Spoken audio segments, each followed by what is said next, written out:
There have been lots of hard-fought Republican primaries this election year, all across the country, from Alaska to Kansas to Florida to Nevada, all over the country. But when the media sums up the trend by saying it was an anti-incumbent year, they're part right, but they're really only partly right. Specifically, what's going on this year is a conservative movement uprising against establishment Republican candidates. There's no mirror image thing going on in the Democratic Party, really. The uprising isn't just about incumbents. It's about the conservative movement hating the Republican establishment.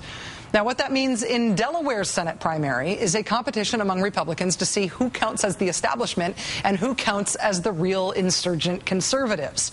Former Alaska Governor Sarah Palin, South Carolina Senator Jim DeMint, and the Tea Party Express organization, all in one corner, all promoting a Tea Party-identified candidate.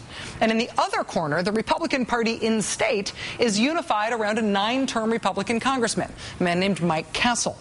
Here's a good way to see that. This is the Delaware Republican Party website, and here is Mike Castle's website. They're near mirror images of each other in terms of the Mike Castle iconography and rah-rah cheerleading. The woman challenging Mike Castle in the primary is named Christine O'Donnell. The state party filed a complaint last week with the Federal Election Commission about her, accusing the Tea Party Express of illegally coordinating with the O'Donnell campaign. The chairman of the Delaware Republican Party has been vociferous in his attacks on Christine O'Donnell, telling Politico.com that voters have been, quote, laughing about her claims for the last 2 weeks.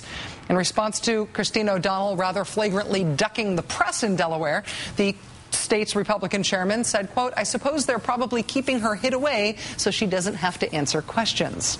Last week, that same state party chairman received a death threat for supporting Mike Castle over Christine O'Donnell. It was an email that said the chairman, quote, deserved a bullet in the head for supporting Mike Castle.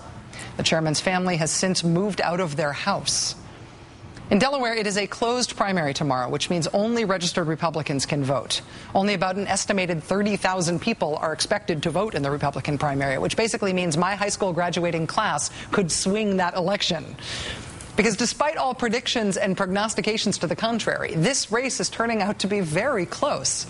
Last month, 60% of Delaware Republicans said they had a favorable opinion of Mike Castle. Since then, a nearly 20-point drop-off. Most scary of all to the actual Republican Party in Delaware is that this same new poll shows Christine O'Donnell with a 3-point lead over Mike Castle.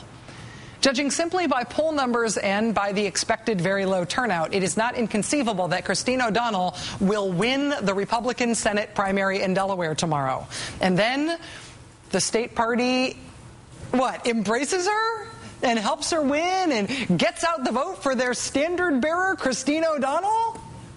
Really?